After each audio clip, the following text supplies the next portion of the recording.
Welcome to Unlocked. I am Dr. Joel Swakowski. In this show, we explore how truth comes to life through real stories and real people. Today, I'm joined by Hayden Vickers. He's a gentleman who's in the same community as me. We're members of the same church, and yeah, he's been a joy to get to know over the last couple of years. I did know him for a spell, some 10 years ago almost too. But man, I'll tell you, this guy has quite the story. He has quite the energy. He's also a musician and yeah, has a lot to say about that as well. So yeah, let's dig in and let Hayden take you on a journey. All right, Hayden, welcome to the show. Thanks for being here, man. How you doing? Doing great. Thank you for having me, Dr. Joel. I'm very excited to dive in and just talk some more, man. Yeah, me too. So not too long ago, you shared your testimony, a pretty short version of it at the church you and I go to on Wednesday nights. Yeah, yeah, And dude, I was blown away by the short version, and I'm like, I gotta yeah, get this guy. I gotta yeah, get this guy on Unlocked because I want a deeper version of this story. It was real encouraging and a lot of stuff I never knew happened in your life. So, man, yeah, I know a lot of that is pivotal into where you are today, yeah, but I'd love to just hear whatever story you want to share. Go back as far as you want. And yeah, man, yeah. let's get to know Hayden. Awesome. Yeah, thank you so much, man. I appreciate the words as well.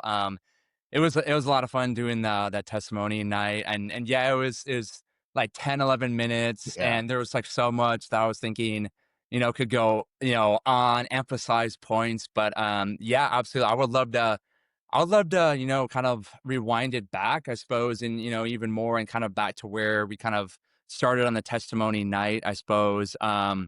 Really, it's interesting. I think about myself. I really get like kind of memories of when I was even like a really small little boy, with growing up. I used to have even blonde hair, and we have baby tapes. My parents like it's such a treasure to watch these, and just so many fun memories. Like I can remember my brother and I being in the backyard with our dad, and I think it's like when we watch these, I see a lot of what I was kind of like as like a 2 or 3 year old, this like sense of this joy and this little bit of this energy and playing with our dad in the backyard. And it's crazy even having blonde hair. And then like I had a Yeah. haircut one time and then it was gone. And then I was like, I never had blonde hair anymore.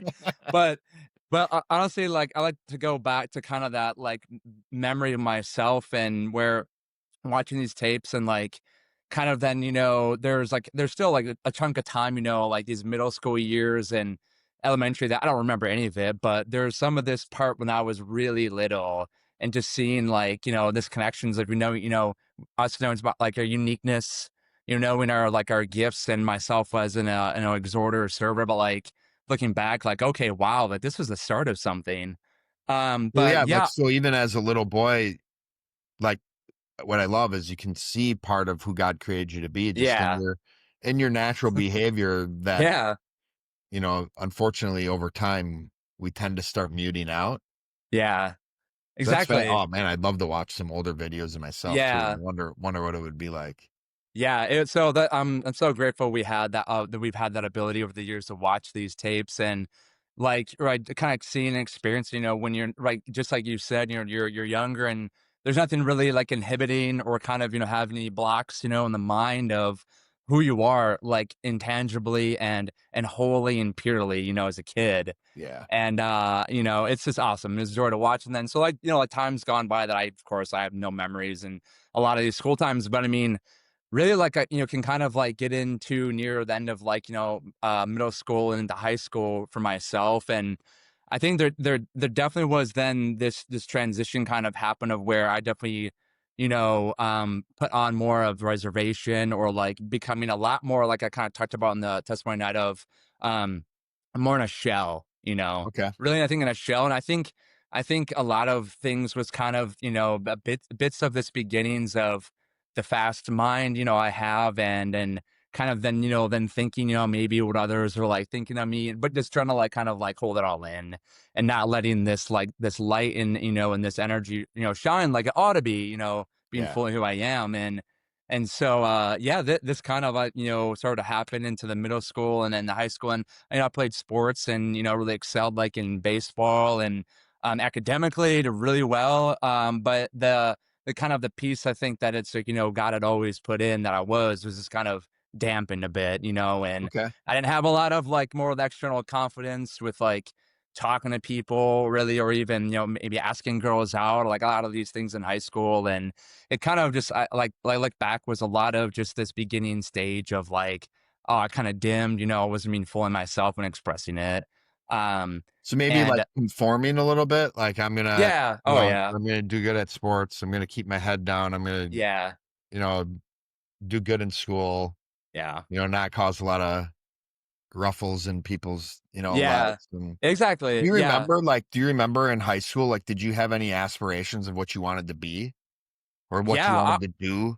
Oh yeah, totally. I mean, for sure, a really, really big one was like the touring drumming life. Like that was Oh always yeah. one of these like huge dreams and this huge like I feel like like how God gives us these ultimately kind of like it's like a magic wand or this thing I really want really bad or this huge desire of my heart, and that was one Yeah. that I would like. I was in a band in middle school, and my brother and some friends, and then in high school original bands and when I got a taste of like drumming and music, that was the one that was like I could see, a really big imagination and where this could go. And I was like, yeah, I want to be on the road and I want to, go play these shows and just, like have all this like fun. And a lot of it was all the freedom piece too, like, in different cities and states and meeting new people and connecting all the time. So that was like, that's a great question. That was Yeah. another, the other piece of it that was like, I did enjoy like interacting, but it just was just kind of conforming and not really,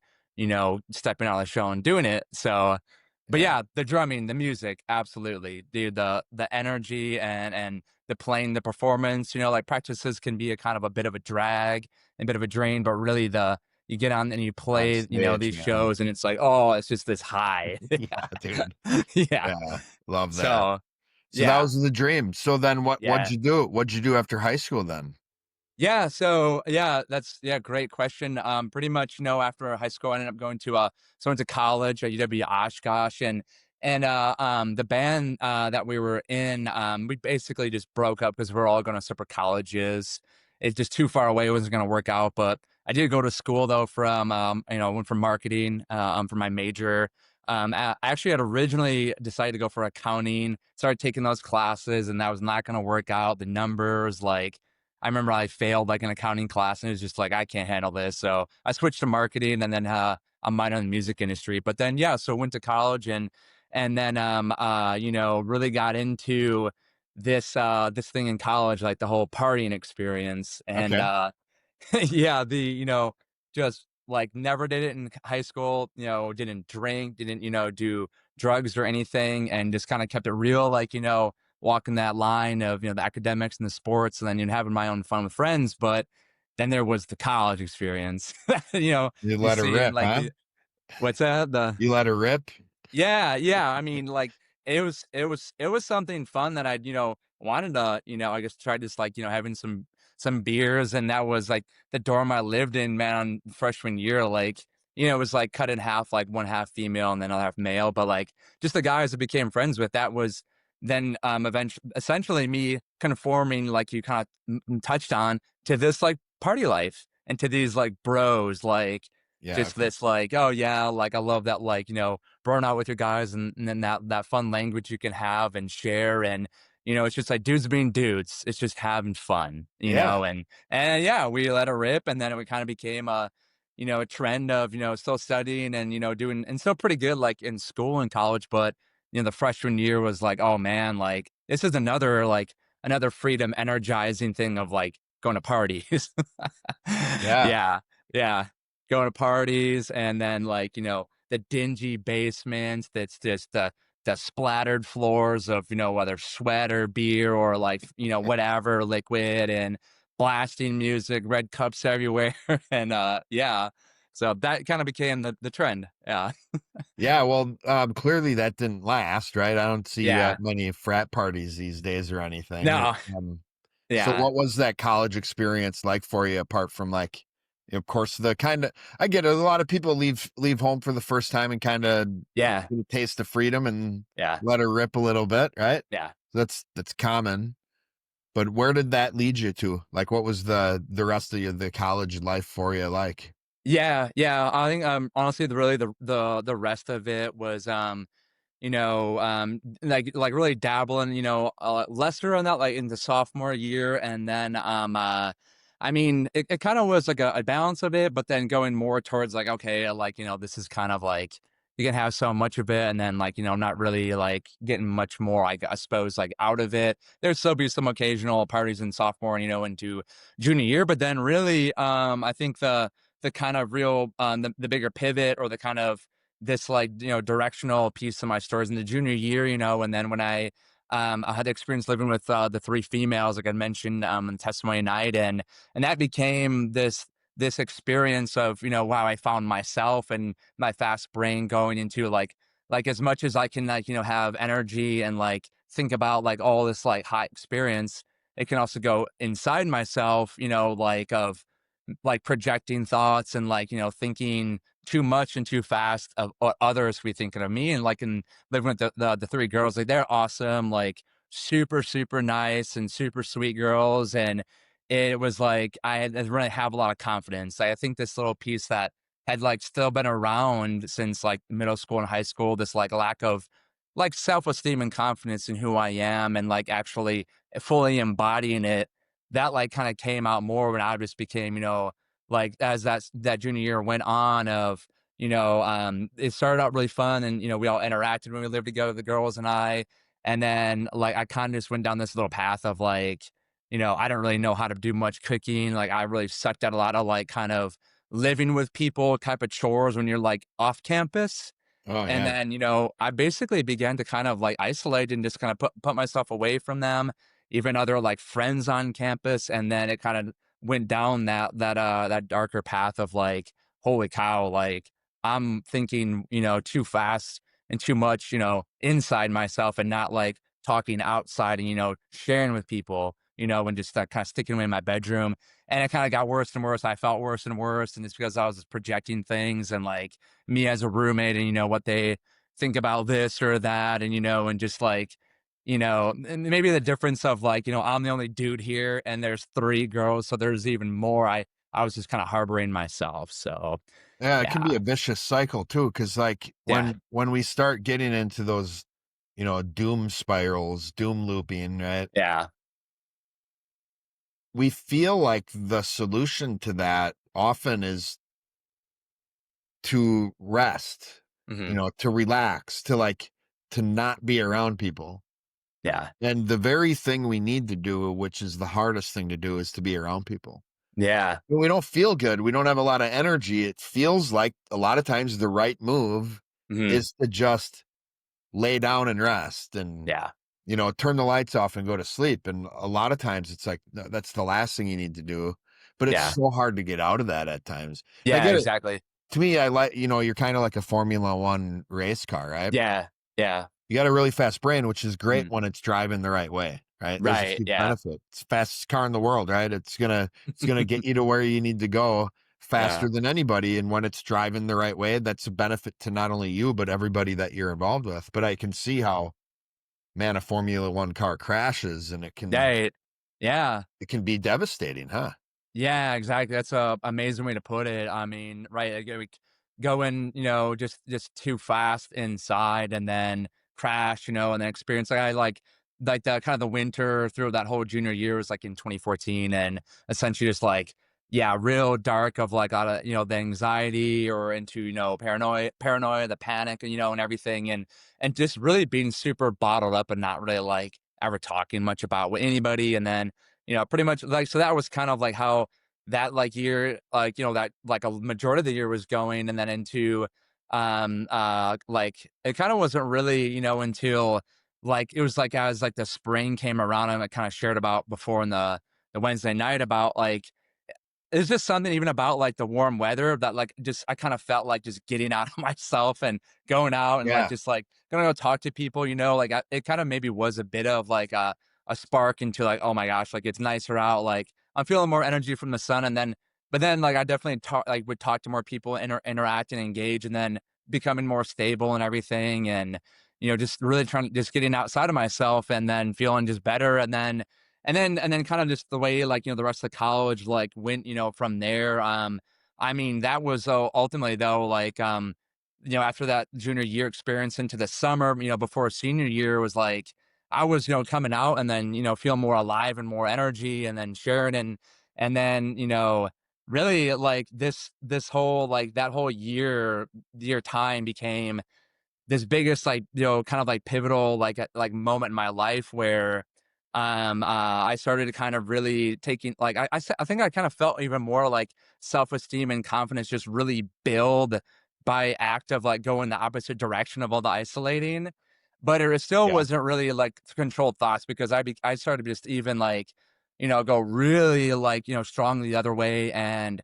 even like I remember like a job I had like that summer and just talking with different people. Then I was just getting like just building up a lot of like emotion and like a lot of ideas and thoughts about stuff going on in the world. But like basically it kind of like led to even more fast forward of like more and more like anxiety and paranoia and like all this crazy stuff happening before, like senior year. Like senior year of college like became like pretty smooth overall. But then this was like kind of into like I talked about like this the biggest breaking experience, like kind of the beginning of my whole story, which led to like Life Fest Okay. that year. So, Well, you're a but you are a musician, you're a drummer, right? So had you been into Christian music? Because I know you've been to Life Fest probably more yeah, times than you can count, huh? yeah.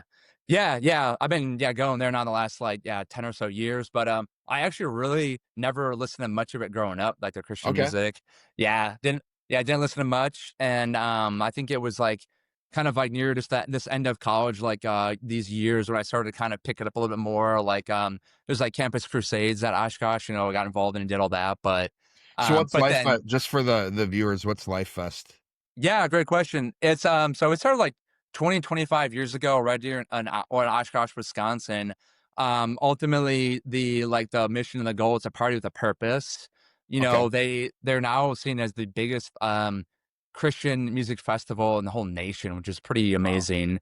For And what it Oshkosh, is, so Wisconsin, right? That's yeah, pretty great. in Yeah. Oshkosh, yeah, Yeah. and what they do, it's a 4-day, festival, like a Thursday through a Sunday in July. Usually falls around my birthday, which is amazing. Nice. But they get, some of the biggest bands now, I mean, in music industry and the whole business to come in, Yeah. play, this 4-day festival, headlining bands, from, like, Matthew West for King Country, Skillet, like, these top artists, and Yeah. even when it started, they still had, like, some big names, but it's just really grown in the last, like, 20 plus years. So, So is the part of your story you're about to tell, is this the first time you had been to Life Fest? yeah, actually was. So what was that like? Who invited you to Life Fest? How'd you get tickets?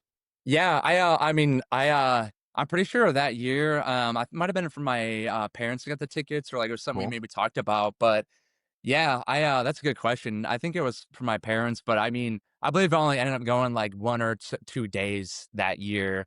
This really big, like, I was kinda sharing my story of, all these kind of waves of things happening in school and then about to be this big, like, crash experience at Life Fest, but that I believe that was where the tickets from. Yeah. Nice. So what happened at Life Fest then?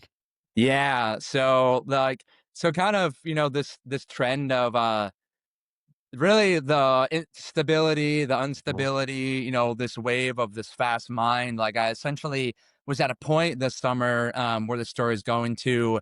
I basically I believe I went by myself, but I felt like in the way my mind was just kind of running was like that everyone was against me. And like I didn't, I don't want to talk to like anybody, even like thought maybe, family was against me, and like friends or whatever. But basically, like, in summary, my mind was just running like a million miles, like a minute, Wow. and it just was just a lot of, instability, no control. But I basically ended up going, and, like just hanging out with like whoever I could come across that day.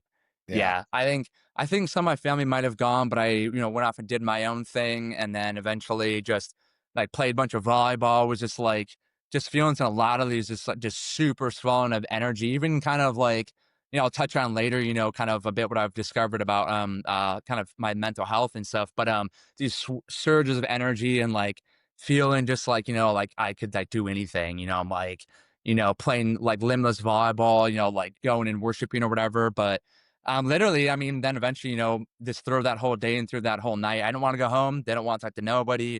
Like I thought basically the world's against me. It's just me. Like it's just me and and God, and I'm just gonna go. And eventually on that one of those nights there, I mean, I'd met like this guy at Life Fest. We kind of became buddies.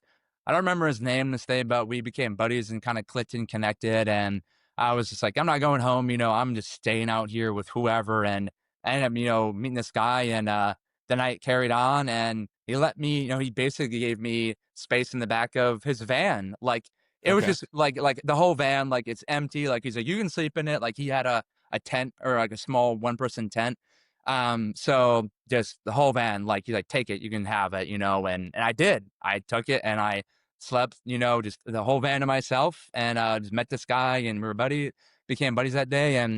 And though that night though, when that all happened, I felt like, really, I think that was the most like the loneliest experience for sure of my life. Like I've never felt anything like that of like just like kind of like just like lying down on my back like wow, like what is going on, Something's missing, this huh? is yeah, this is a lot, and basically it became my salvation experience and my salvation story where I talked to God and shared so much that was going on my mind and my heart.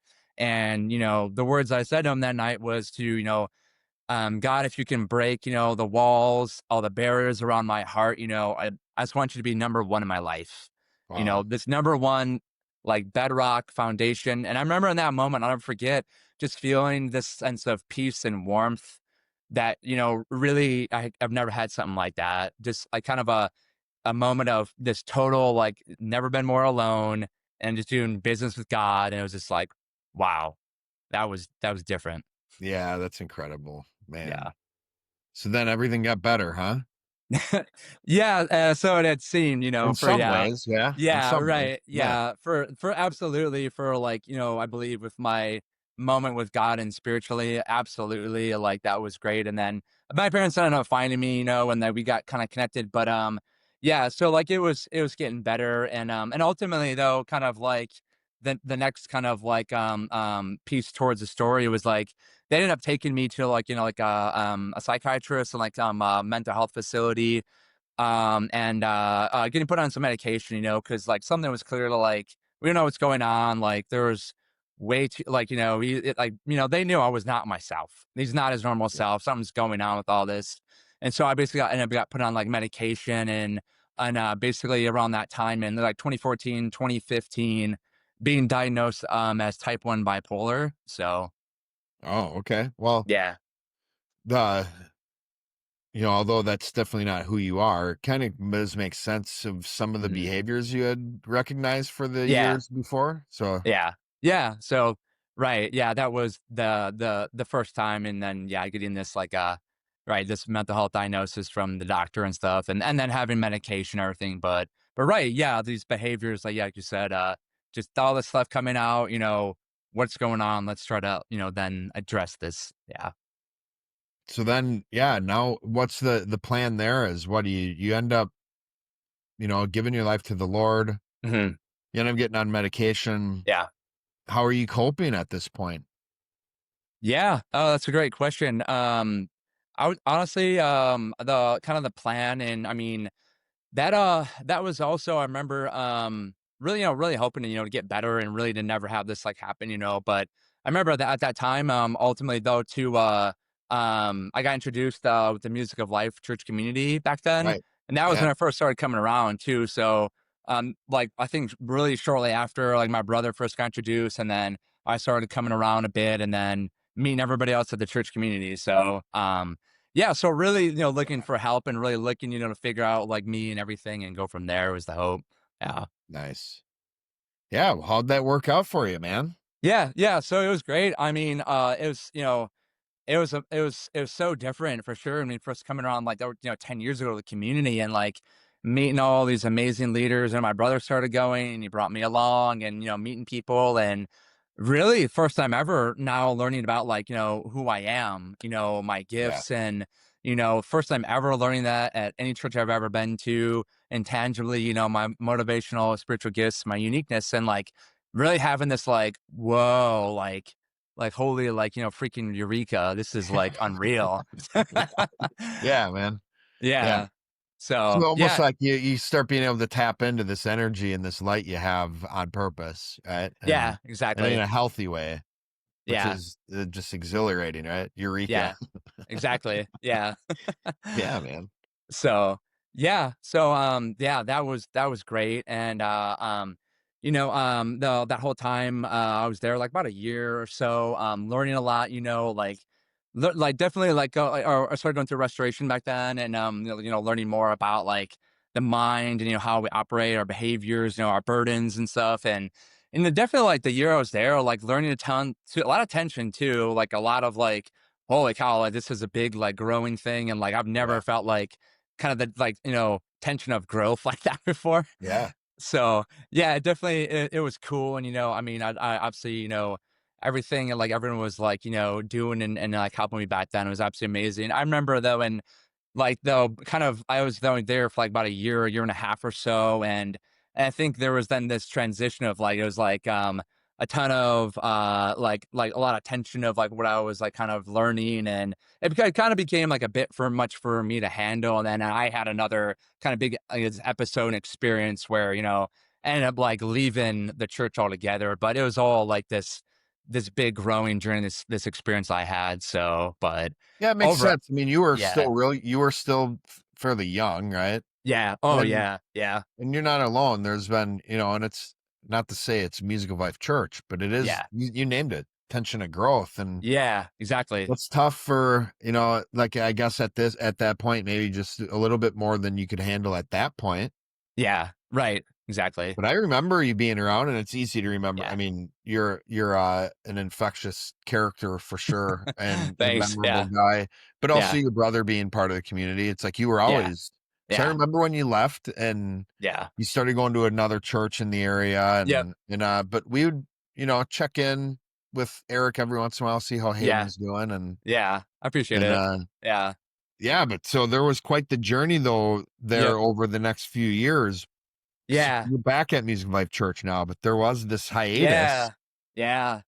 So, What was that yeah. like? Yeah, so that's great, and that's definitely the kind of the big chunk in this, like, where I would love to share in more the detail about, like, this big meet of, so that timeline, right, of, at Music of Life Church back then, like, 10 years ago, and then kinda left it was, like, I think around 2016, but, then really then the time from then until coming back around, like a year and a half ago or so, a couple years ago, but, yeah, it was a really interesting journey of, I started going to this new church in Fond du Lac and met a lot of really amazing people. And this still piece of this, like, the thing that happened at Life Fest, the big, like this big bottom, and kind of even learned about, there's this word with like being type 1 bipolar, being having manic episodes.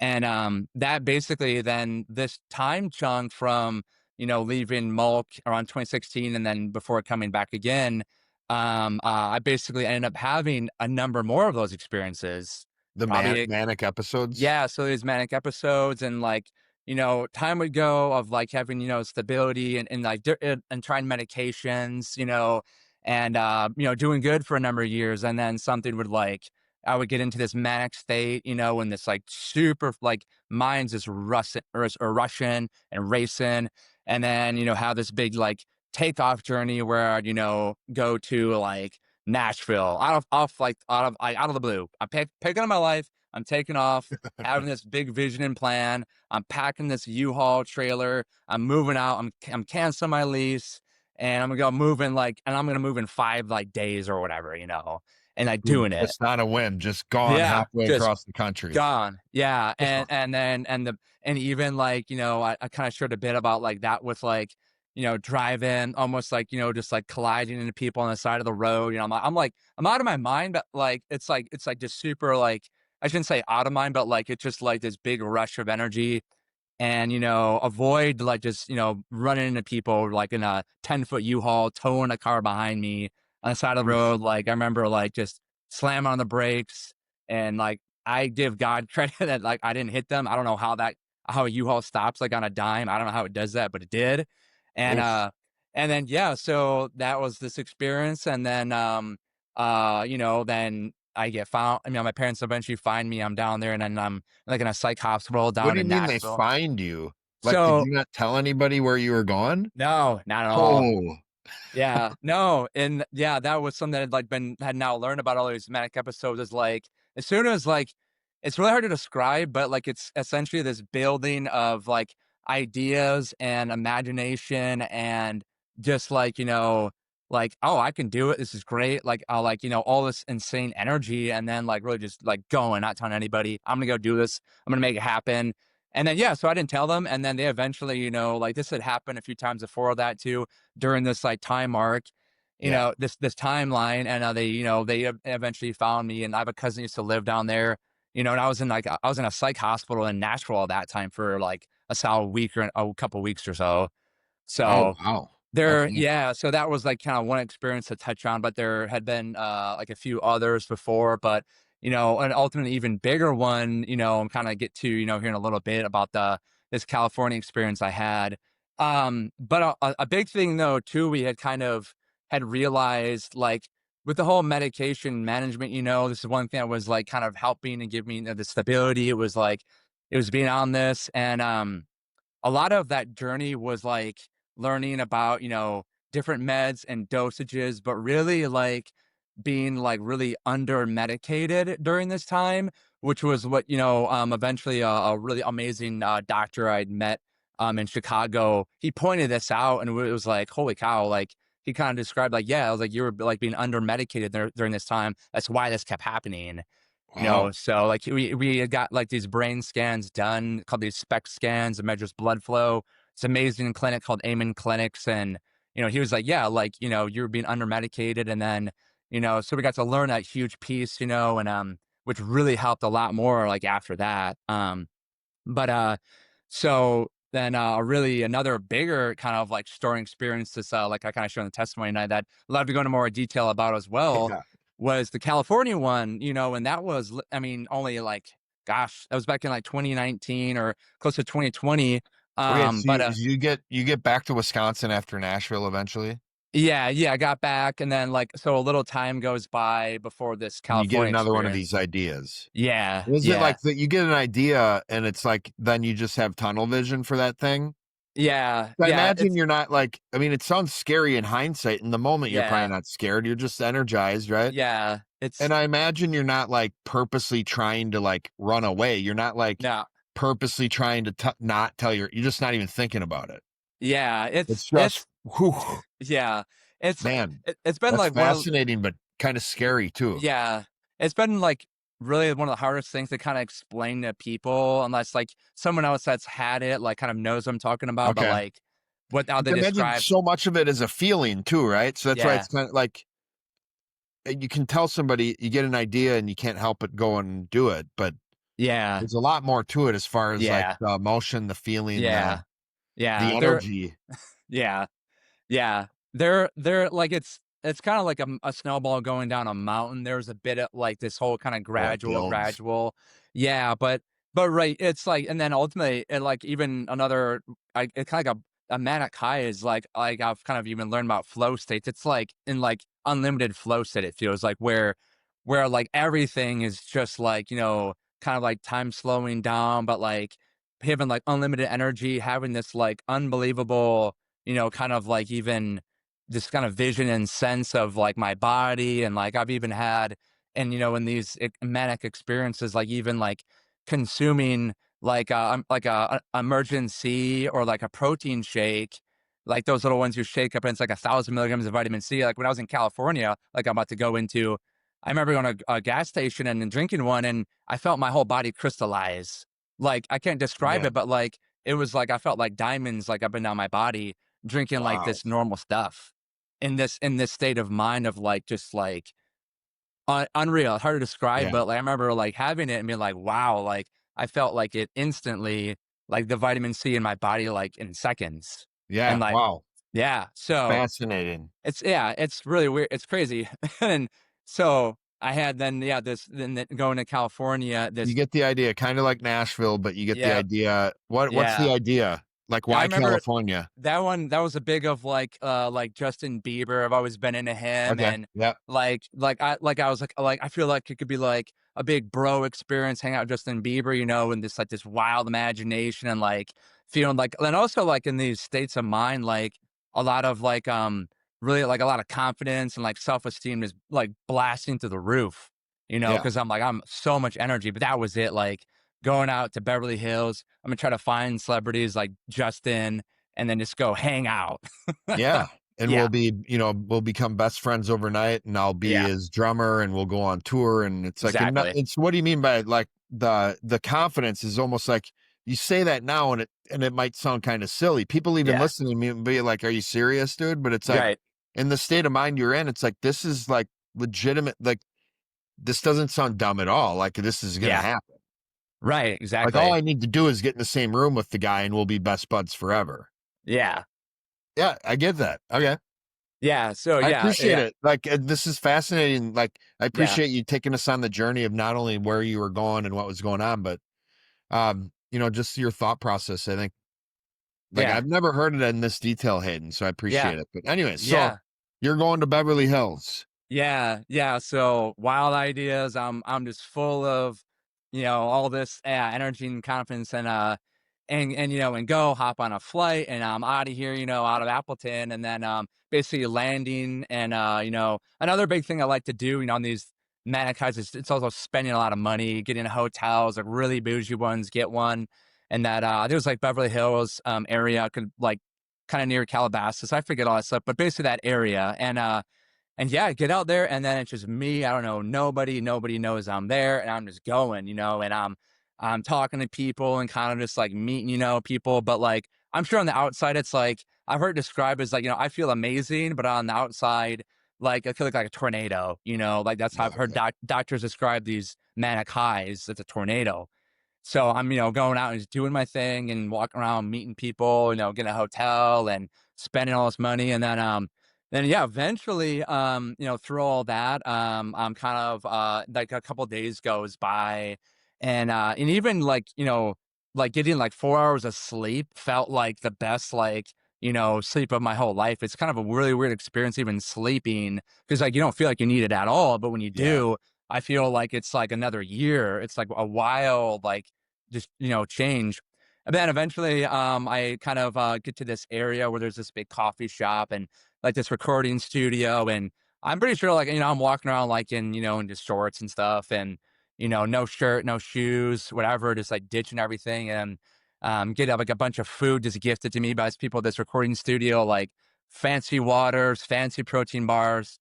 Then eventually, like, kind of, there's a little bit of like this kind of commotion happening. These four police officers show up from the LA County area, and we have a big kind of like discussion. And I don't remember much at all from that talk, but just that they're kind of in front of me, these four officers, and it's getting late at night, and pretty much all that I remember is like saying, God is the ultimate, God's the ultimate authority. Like, I respect authority. I respect you guys, but God is the ultimate authority.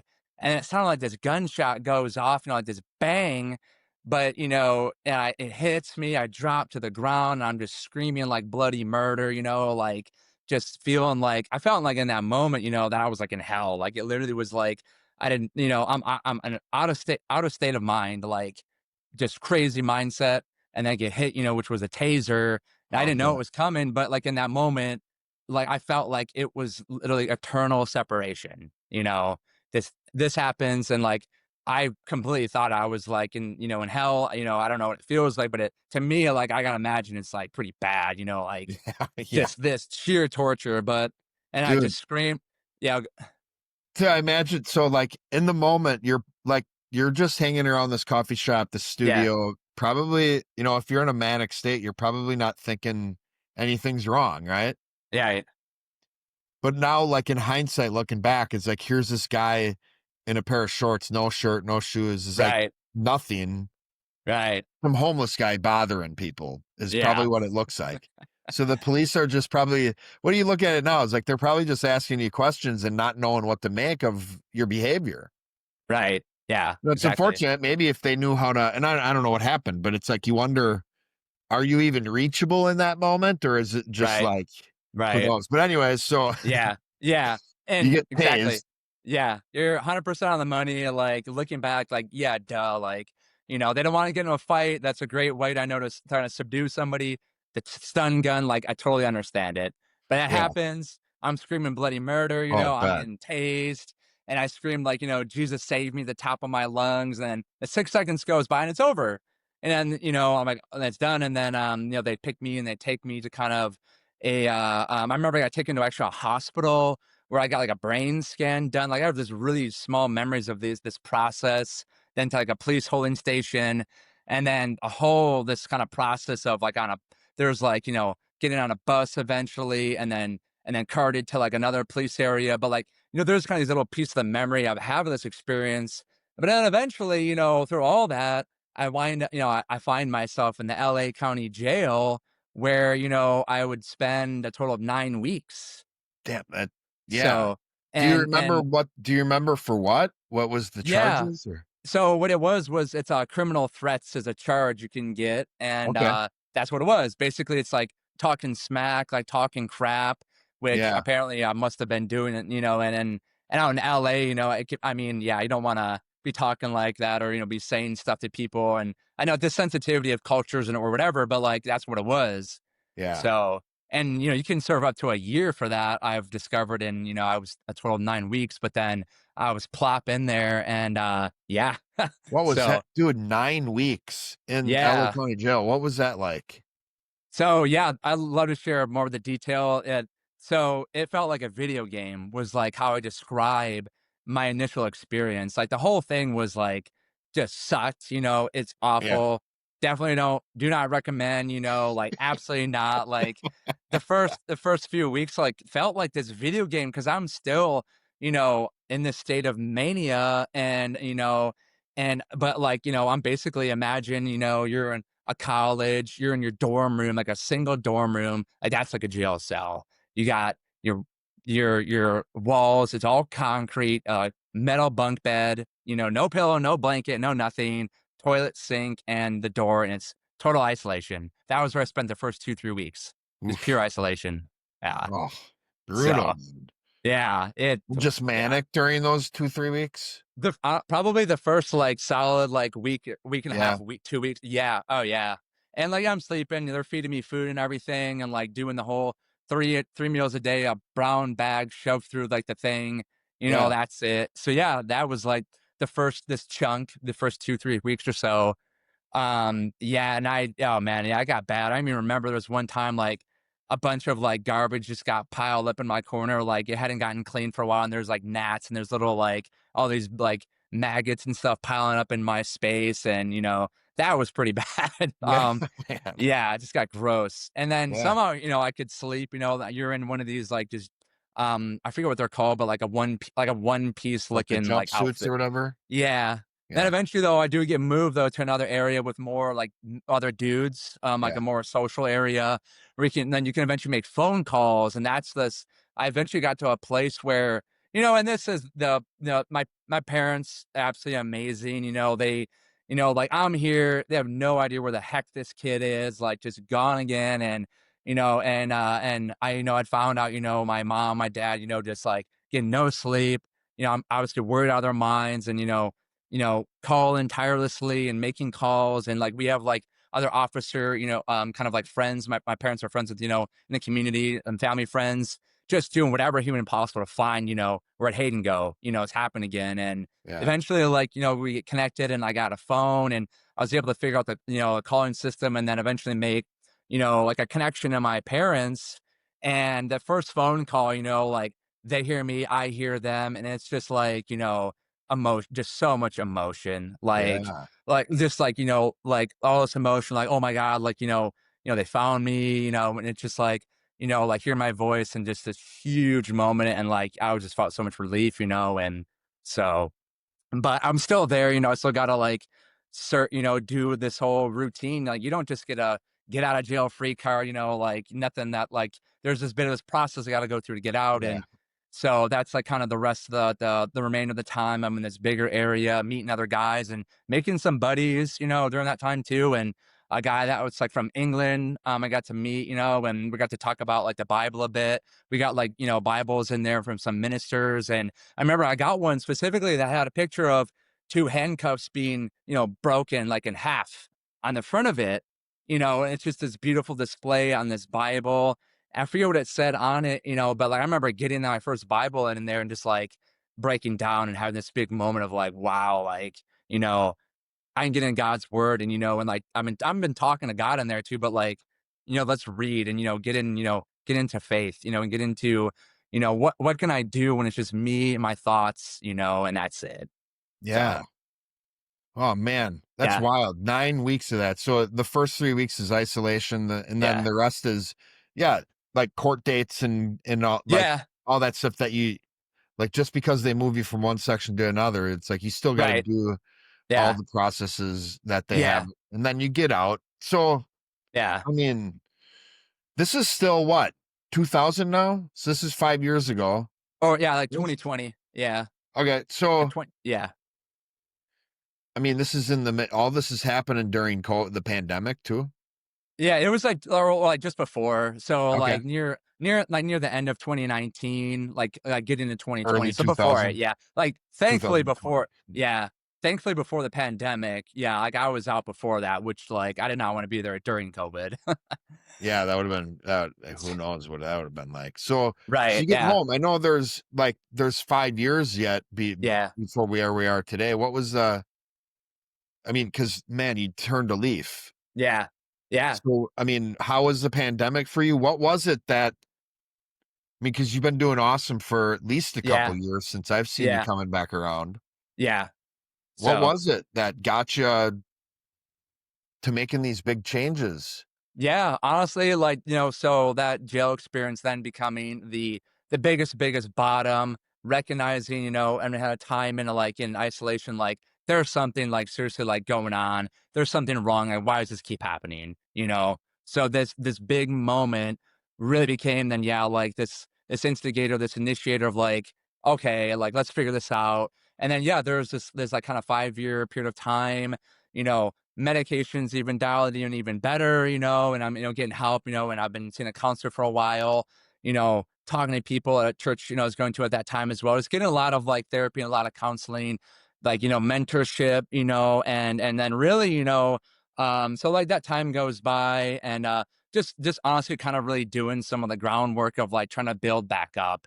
But Yeah. then, ultimately really into the past like a few years ago, I reconnected, with like Robin Brett in the community and learned about restoration, and learning about like, this time went by when I used to be a part of this art community and then got reconnected, a few years ago and started to hear more about like how really amazing like restoration is now, the streamlining of it, the whole like 3 4 months process of let's really like dig in and like unlock like who you are, unlock who you are like so much more, Yeah. and then really I had decided, to step into that like about a year and a half ago, when like I felt like, like I was getting stable, like there's this really big stuff happened, but like I wanted more, and like hearing more about this. And then kind of I was going to some church services at Moloch Appleton or Music of Life Church Appleton, and just such a safe space. It was absolutely Yeah. amazing. And then step into it, and then I go on this like 3 4 plus month journey to restoration. Like learning about my burdens, about the way my mind is made. As a very outward talker, a talk to think guy, a very big picture, and even learn more about my gifts as an exhorter server. And really I feel like the biggest thing through this and another like piece that I got really into is like meditation. Like after this big jail experience, like I sort of have this vision of like, how can I slow down more? How can I slow my mind down? If this is like, the biggest thing I'm in control of, I believe it's like the most important piece of real estate we'll ever own is the 6 inches between our ears. This Dude. is like the most important. So like, how do I slow this? How do I lock in? And so meditation has been a big gift for me. And then through restoration, the 3 or 4 month journey, learning like I was sharing everything about myself and how I operate, how to talk better to people, how to, even step in confrontations to grow into more of who I am through tension, through all this beautiful stuff from God, of course, Yeah, that man. really became this like learning about this and hearing like, wow, like I want it, like let's go. And then since then it's been, just do it, like do these principles, take action, step into this, step into growth, and then let's go, into now where I am and feeling better than I ever have, more like stable and assured and like confident of really who I am, what I offer, and being able to operate in this uniqueness forever. So Yeah, man, and that's one of the things, I mean, since I've seen you coming around the last couple years, there was clearly a difference right from the start. When I started seeing you, just clearly healthier and more stable, like you yeah, said. yeah, Restoration clearly did a work in you, which is oh great. yeah, And but what I've also noticed is you have done the work of making sure you're plugged in. yeah, When there's community gatherings or hangouts, you're there. yeah, And sometimes even initiating them and coordinating them. yeah, And not only that, but stepping up to help out at church. And it not ending with restoration and you getting the help you needed, but now pouring into other people, hmm stepping up into leadership. hmm Aren't you a restoration coach now? yeah. So I'm now myself, yeah, coaching, Right? Dude, isn't yeah, that incredible? So that's what I mean. It's like, yeah, and it's like, it's no wonder you keep getting healthier because I think that's the key that a lot of people miss. They get healthy and then they can revert back to their old ways, right? yeah, It's like I'm healthy now. Like, but it's like the key though is well, I'm healthy now. Now you want hmm to keep getting healthier and keep yeah, experiencing fulfillment and joy. Start giving to others what you've been given, right?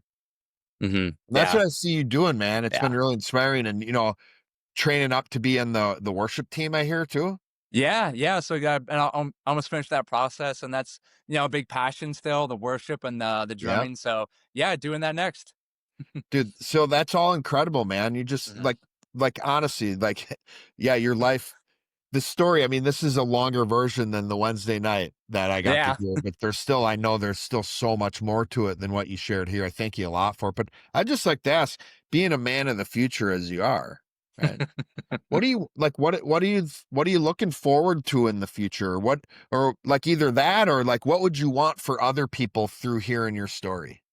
Yeah, that's a amazing question. I am a man of the future. Yeah. I can see, like I feel it's like, dozens of years ahead and honestly like looking forward to just doing more of this, like being in Yeah. the community, giving back, helping people. I mean, the restoration coaching through getting to worship, the worship team and bringing some like the drumming with that as well. Honestly, I feel like it's like and even like what I want, it's like I want to keep doing it. I'm looking forward to it. Let's just keep going. It's to me like I think the more like you hit it all in the head of like getting involved and applying and giving it back and stepping into leading and stepping into doing this. It's like I feel like that's where like all the energy keeps like just coming and now going even higher from Yeah. like just doing that and like living in who I am. I just like I'm looking forward to just being more myself all the time, you know Being and more really like to try that little kid on those yeah. videotapes, right? Yeah, Yeah, I feel man. like really it's kind of this whole like process, of like kind of letting the layers of, like what I've let the world like do to me over the years and the different barriers and the different kind of like, shells it's put on me to kind of like let it just like kind of, crystallize away and like dissolve and let out, this person and who I am, at my core, more and all the time. I feel like Yeah. that's where the real like joy and energy is gonna come from. Yeah. I love that. And what would you want for other people? Like if they hear this story, what would you want for them to learn through your story? Yeah, that's an amazing question. Honestly, it's that I feel it's like a thing that's shared a lot, but like it's so true. It's never too late. Honestly, like it's I never like too that. late to ask for help, to reach out to a friend, to a mentor, to anybody that might be ahead of you. But like never too late to get help to change your life, to rewrite your story. I mean, I wrote a book myself as well, and like I share about. It's like a short story about like kind of what we talked about, but the title is called "Hope is the Anthem," and really that kind of is, this message I like to share is like, it's never too late, but there is always hope, and hope is an anthem. It is the anthem that can keep on going. So yeah, that's what I want. Hope, man, Yeah, that's an incredible ministry. yeah, Thank you so much, Hayden, for your vulnerability, for your bravery, for your passion. It's yeah. infectious. Thank you, Thanks for thank you, being on the show, man. I really thank appreciate it. thank you as well for the time, the opportunity. It's an amazing show. Looking forward to seeing more episodes from everybody. So keep on going, man. This is a blessing Yeah, to, I'm sure not yourself, but even others as well. So it's awesome. great. Thank you for that. All right, you have a good night. Thank you, you too. See All ya. right, bye-bye. All right. Thank you, Hayden. Wow, brave, vulnerable, inspiring. Let's dig into the story a little bit. I likened him to a Formula One car, right? You can see his energy, right? He can, even when he's stable, which he clearly is, he's got a lot of energy. He talks fast. You can tell his brain runs really quick, which is great, right? When he's operating the way he's meant to, like a Formula One car that stays on the track. Now, we all need a guardrail. If you look at all of us as a type of car, I'm definitely not a Formula One car, but when you look at the way we operate uniquely in our bodies with our brains, you can see our brain as like, in our body is like a car, and who I am is the driver. So I'm driving this car around, and we need guardrails on the road. Guardrails keep us safe, right? If you were driving on the cliffs of some awesome seaside country and you saw a guardrail, you wouldn't be upset at the guardrail, would you? You'd look at the guardrail and you think, I'm glad that's there. It's helping me not drive off the cliff, right? So that's what Hayden needed. You can see like his brain is operating at a really high level. And the times when things would go really bad are times when that guardrail wasn't there and he would drive off the cliff. So we all need a limitation, even though we want the freedom to be able to operate however we want. So there's a tool I want to share with you that will help all of us be able to apply this and really purposefully make sure we have a limitation that keeps us safe while giving us the freedom to operate according to who we are. It's called a conjunctive. So here's an example of a conjunctive. You're all probably all familiar with this one, with liberty and justice for all. How many times you hear people in America say, we live in a free country, or it's a free country, in response to them being told some rule or some consequence, or they're doing something wrong, a limitation, in response to some limitation. It's a free country. Well, this nation is founded on this principle of liberty and justice for all, not just liberty, right? And in fact, the freedom that we all do have in this nation is meant to come with us being just towards one another. So my freedom should not impede on on being unjust to you and a fair life for you. So that's a really great example we can all see. So let's just kind of unpack what a conjunctive is so we can have more than just one application, right? Really, a conjunctive is a tool that helps us understand truth, because all truth actually fits into a conjunctive. We can see truth as facts that create over the long term, or a right what with the right how and why. So how can we identify a truth? Through conjunctives, because every truth is a conjunctive. What is a conjunctive? A logical statement in which both halves must be true for the statement to be true. In logic, this is known as the and statement. It looks like a Venn diagram if you're familiar with that. So here's some examples of conjunctives in the Bible. So from 1 Corinthians 14:40, it says, let all things be done decently and in order. So there's two halves of this and statement. The word and isn't in there, but it is an and statement in the sense that both halves need to be true in order for the statement or the truth to operate the way it's intended. Let all things be done is one half of the statement. Do things decently and in order is the other half of the statement. Now notice, there isn't one specific way to fulfill this verse to ensure profitability. Let all things be done brings a lot of wiggle room, right? As long as they're done decently and in order.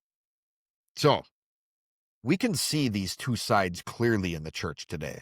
We can see it clearly through denominations. Think of a pastor or a church that really emphasizes the do all things, let all things be done. This is the church that maybe is on the more emergent side, right? The more liberal church, that they're just inclusive of everything, no limitation whatsoever. It's kind of the live your own truth mindset. The other side is the pastor or church that's very focused on the decently and in order. So this would be the churches that are often considered legalistic, really strict. You have to dress a certain way. You have to bring your Bible with you everywhere. Your hair has to be a certain length. You can't swear. You can't drink. You can't smoke. Okay. Now, the pastors who are emphasizing let all things be done, and the pastors who are emphasizing doing things decently and in order, are both not doing the word of God. So this verse was actually intended to encourage people to let the Holy Spirit flow through them and rely on their pastor to confront people to keep things in order. So neither pastor focusing on one half of this conjunctive is doing the conjunctive.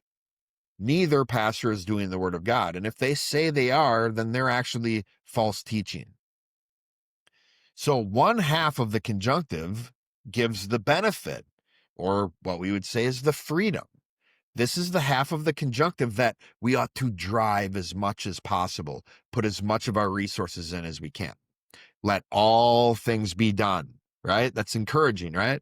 There's no limit that is too much. The more we do, the more profitability we will achieve.